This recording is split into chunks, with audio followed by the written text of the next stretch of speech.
चलिए भाई, good morning my dear students. Class third है आपकी। तो चैप्टर दिया है हमारा 2 जनरेशन ऑफ कंप्यूटर। ये चैप्टर भी हमारा फाइनल एग्जाम में आएगा। सिलेबस मैंने सभी स्टूडेंट्स को भेज दिया है ग्रुप पे, और लगभग 5 चैप्टर आएंगे। जो आएंगे वो भी लिख कर भेजे हैं। तो उन चैप्टर्स में अगर किसी भी बच्चे के पास इन चैप्टर की PDF नहीं है तो मुझे पर्सनली फ़ोन कर ले कि सर PDF नहीं है, तो उसको हम भेज देंगे। चलिए शुरू कर लेते हैं। पेज नंबर दिया है हमारा 11, बुक ले लेंगे सभी students. Chapter number 2 generation of computer. Computer की जो पीढ़ियाँ है कि कंप्यूटर जैसा आप आज देख रहे हो ये ऐसा नहीं था। आज के समय में आप लैपटॉप या स्मार्टफोन यूज़ करते हो, वो ऐसे नहीं थे पहले। तो किस तरह कंप्यूटर बना, क्या कंप्यूटर की हिस्ट्री रही है, कैसे कैसे वो बना, स्टार्टिंग में क्या यूज होता था, उसका क्या साइज़ था, क्या मेमोरी थी, काम करने की स्पीड क्या थी। ये बहुत सारे ऐसे सवाल हैं, तो आज हम इसमें जानेंगे इस चैप्टर में आज के। तो चलिए बुक ले लिए सभी स्टूडेंट्स ने। The history of computer is not developed in the detect और टू। तो हिस्ट्री जो दी है कंप्यूटर की, हमें हमने देखा है इतिहास में कि कंप्यूटर एकदम से बन के नहीं तैयार हुआ है, क्लियर भी नहीं है। But the start is around 1946।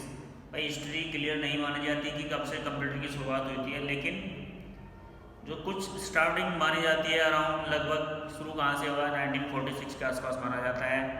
With the first generation of computer and even since, और पहली जनरेशन यानी कि फर्स्ट टाइम जब कंप्यूटर बना 1946 में, तो उसको हम फर्स्ट जनरेशन कहते हैं। Each of the 5 generation of computer are categorized by a major technical development that fundamentally change the way of the computers operate.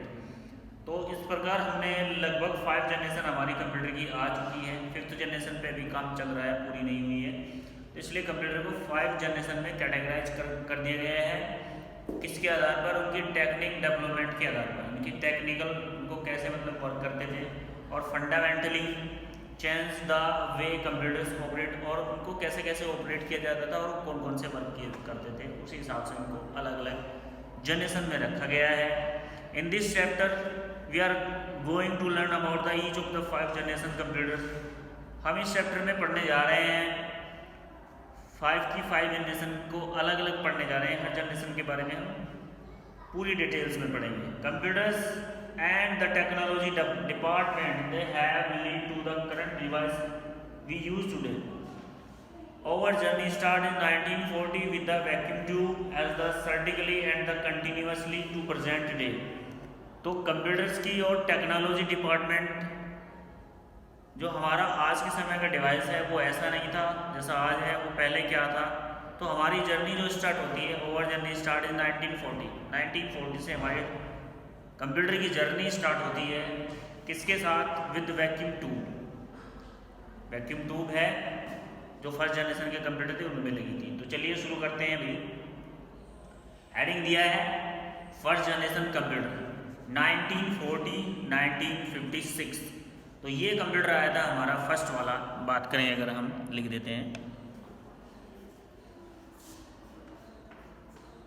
First generation 1940 और 1956, ये जनरेशन यहाँ पर चली लगभग 16 ईयर। तो इसके बारे में जानते हैं, चलिए पढ़ते हैं। The first generation computer were introduce and utilize from 1940 to 56। This computer had the magnetic drum for memory saver and vacuum tube for the electronic circuit। इस कंप्यूटर में अगर मेमोरी होती थी, अगर स्टोरेज करना था किसी भी चीज़ को, तो मैग्नेटिक ड्रम लगे हुए थे मेमोरी के लिए, और इलेक्ट्रॉनिक सर्किट के जगह हमारे यूज होते थे वैक्यूम ट्यूब। जैसे कि बुक में भी दिखाया गया है, पिक्चर्स के साथ दिया है। वैक्यूम ट्यूब आपको दिखाई दे रही होगी। जिनके घर में आज भी पुराने टीवी हैं, बाई चांस आपने किसी ने पुराने टीवी देखे हो, टीवी जो आते हैं आज भी है अगर किसी के पास, तो पीछे अगर आपने पीछे से टीवी को देखा हो खोल के अंदर, तो एक ग्लास टाइप का एक छोटा जैसे बल्ब होता है। हमारे पुराने वाला जो बल्ब आता था येलो कलर का जो देता था, इस टाइप का एक बल्ब लगाया रहता है हमारे टीवी में। वो कुछ वैक्यूम ट्यूब से मिलता जुलता है। तो इन वैक्यूम ट्यूब्स का इस्तेमाल होता था प्रोसेसिंग के लिए। प्रोसेसिंग के लिए जो इलेक्ट्रॉनिक सर्किट था हमारे कंप्यूटर को स्टार्ट करता था, तो वैक्यूम ट्यूब हमारी यूज होती थी। These type of computers were hug in size। और ये कंप्यूटर साइज में बहुत बड़े थे, इतने बड़े कि एक पूरे रूम में आते थे। फर्स्ट जनरेशन के कंप्यूटर भाई, आज के जनरेशन के तो हाथ में लेके चल देते हो आप, लैपटॉप बहुत छोटा है, फ्लैपटॉप है उससे भी छोटा है। लेकिन फर्स्ट जनरेशन में वैक्यूम ट्यूब बहुत ज़्यादा इस्तेमाल होती थी और एक वैक्यूम ट्यूब से काम नहीं चलता था, जैसे कि आपके टीवी में एक वैक्यूम ट्यूब लगी आपका टीवी चल गया, नहीं, बहुत सारी vacuum tube in first generation के कंप्यूटर में लगती थी और बहुत ज़्यादा वैक्यूम ट्यूब और इलेक्ट्रॉनिक ड्रम लगने की वजह से इनका साइज बहुत बढ़ गया था। लगभग इतना बड़ा कंप्यूटर होता था जितना हमारा एक रूम होता है।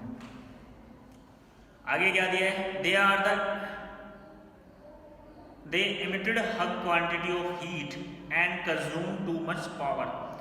और वैक्यूम ट्यूब ज़्यादा लगने की वजह से ये गर्मी भी बहुत ज़्यादा पैदा करते थे और उसी हिसाब से इलेक्ट्रिसिटी इनको बहुत ज़्यादा चाहिए, पावर की इनको बहुत ज़्यादा आवश्यकता थी, बहुत ज़्यादा बिजली ये खाते थे। एक रूम जितने बड़े होते थे बहुत ज़्यादा गर्मी पैदा करते थे और इसके साथ साथ बिजली भी इनको ज़्यादा चाहिए थी। Moreover, these computers were able to done only one kind of operation at a time। और एक बार में केवल एक ही चीज़ को करते थे।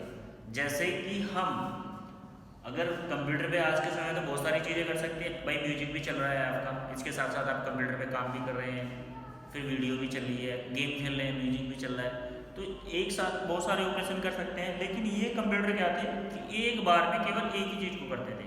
अगर ये ऐड कर रहे हैं तो केवल ये ऐड ही करते थे, केवल सम्स ही करते थे, इसके अलावा और कुछ नहीं करते थे।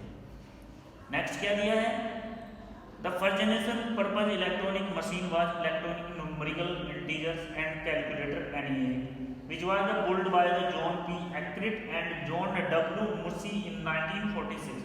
तो एनईए यूनिवेक ये फर्स्ट जनरेशन के कंप्यूटर है और मोस्टली इनका काम कैलकुलेटर्स करने में, कैलकुलेट करने में करता था भाई, ऐड कर दिया, सम कर दिया, इस टाइप्स की चीज़ें, ये मशीन थी इस तरह की। तो ये था हमारा फर्स्ट जनरेशन का कंप्यूटर जिसमें डिटेल्स में बताते हैं वैक्यूम ट्यूब लगी होती थी, एक नहीं बहुत सारी वैक्यूम ट्यूब लगती थी, इस वजह से इनका साइज बहुत बड़ा होता था, लगभग एक रूम जितना। इसके अलावा ये बहुत ज़्यादा इलेक्ट्रिसिटी कंज्यूम करते थे, बिजली बहुत ज़्यादा लेते थे और बिजली ज़्यादा लेने की वजह से ये हीटिंग भी ज़्यादा करते थे और एक बार में एक ही वर्क करते थे और प्रोसेसिंग इनकी बहुत स्लो थी और बहुत ज़्यादा कॉस्टली भी थे। तो चलिए आगे पेज, नेक्स्ट पेज पर दिया है।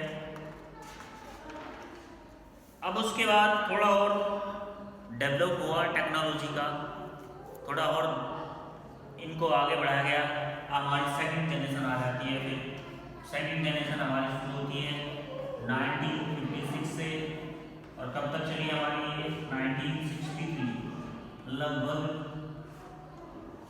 7 या 8 ईयर्स चली।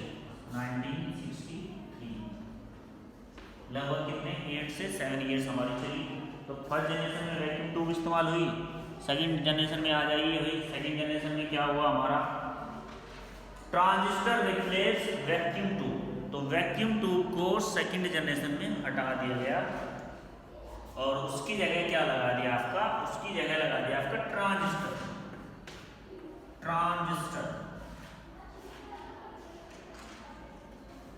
अब ट्रांजिस्टर आपने देखा होगा आज के समय में भी लगे रहते हैं बहुत सारी चीजों में, जिसकी भाई वो ऊपर तो बना होता है ऐसे पत्थर टाइप का, उसमें 3 लेग्स निकली रहती है, 3 टांग सी लगी रहती है, वो आपने देखा हो कभी कभी बहुत सारे डिवाइसेस में लगा रहता है। वो ट्रांजिस्टर लगने लगा किसकी जगह, वैक्यूम ट्यूब की जगह इस्तेमाल होने लगा हमारा transistor, which laid down the foundation of the second generation computer। और ये सेकंड जनरेशन कंप्यूटर की सबसे बड़ी खोज थी क्या, ट्रांजिस्टर। वैक्यूम ट्यूब को हटा, जहाँ पर 10 वैक्यूम ट्यूब लगती थी वहाँ पर एक ट्रांजिस्टर लगने लगा। अगर 100 वैक्यूम ट्यूब लगी है तो कितना बड़ा कंप्यूटर हो गया, और 100 वैक्यूम ट्यूब की जगह क्या लगेगी, 10 ट्रांजिस्टर लगेंगे, 10 ट्रांजिस्टर लगेंगे और ट्रांजिस्टर का साइज कितना हो गया, छोटा हो गया। तो जैसे ही वैक्यूम ट्यूब हटी और वैक्यूम ट्यूब की जगह ट्रांजिस्टर हमारा लगा, ट्रांजिस्टर लगने से हमारे कंप्यूटर का साइज भी कम हो गया, साइज भी हमारा घट गया। However, the invention of the transistor took place in 1946 but was not a popular until the late 1950s। हालांकि ट्रांजिस्टर को 1946 में लगा दिया गया था कंप्यूटर में, लेकिन ये पॉपुलर कब हुआ, 1950 में। 1950 तक जाकर लोगों ने इसको समझा और इसका ज़्यादातर इस्तेमाल होने लगा। The transistor was the far superior to the vacuum tube, और ये वैक्यूम ट्यूब से ज़्यादा सुपीरियर था, ज़्यादा तेज़ी से वर्क करता था। Allowing computers become smaller, faster, cheaper, more energy efficient and more reliable then the first generation computer. और ट्रांजिस्टर के लग जाने से कंप्यूटर का साइज भी बहुत छोटा हो गया, फर्स्ट जनरेशन के मुकाबले, ज़्यादा छोटा भी नहीं हुआ, फर्स्ट जनरेशन के मुकाबले छोटा हो गया, तेज़ी से वर्क करने लगे, और बिजली जो हमारी फर्स्ट जनरेशन के कंप्यूटर बहुत ज़्यादा लेते थे वो भी हमारी कम लेने लगे, फर्स्ट जनरेशन के मुकाबले बहुत कम लेने लगे। And more reliable than the first generation computer, और इसके अलावा बहुत ज़्यादा इनको वर्क करना भी इन पर आसान हो गया फर्स्ट जनरेशन के मुकाबले। और बात करते हैं अपने हीटिंग की, तो हीट भी हमारी कम हुई। IBM 620, IBM 301, IBM 7090, IBM 7099, EDC 604, etc are some commonly used second generation computer। तो जितने भी मैंने यहाँ पर नाम पढ़े हैं आपके पिक्चर्स में भी दिखाया गया है, ये सब क्या हो गए, ये सेकंड जनरेशन के कंप्यूटर्स हैं। एग्जाम्पल हैं, the first generation computer of this generation were developed for the automatic energy industry. और फर्स्ट जनरेशन कंप्यूटर के बाद जब सेकंड जनरेशन कंप्यूटर का डेवलप हुआ तो इसी हिसाब से जो हमारी ऑटोमेटिक एनर्जी इंडस्ट्री थी उसका भी डेवलप बहुत ज़्यादा हो गया। ऑटोमेटिक यानी कि अपने साइंस में पढ़ा हुआ ऑटोमेटिक एनर्जी, परमाणु ऊर्जा के हिसाब से। तो भाई ये थी हमारी दो जनरेशन। बात कर लेते हैं थर्ड जनरेशन की, जिसे हम पढ़ाएंगे कल। तो आज के लिए इतना ही। दोबारा फिर कहना चाहेंगे जिन स्टूडेंट्स के पास जो PDF जो सिलेबस मैंने भेजा है ग्रुप में, अगर उनकी PDF नहीं है तो मंगा ले भाई, मुझे फ़ोन कर ले, फ़ोन करके मेरे से मंगा ले। तो आज के लिए इतना ही। Thank you.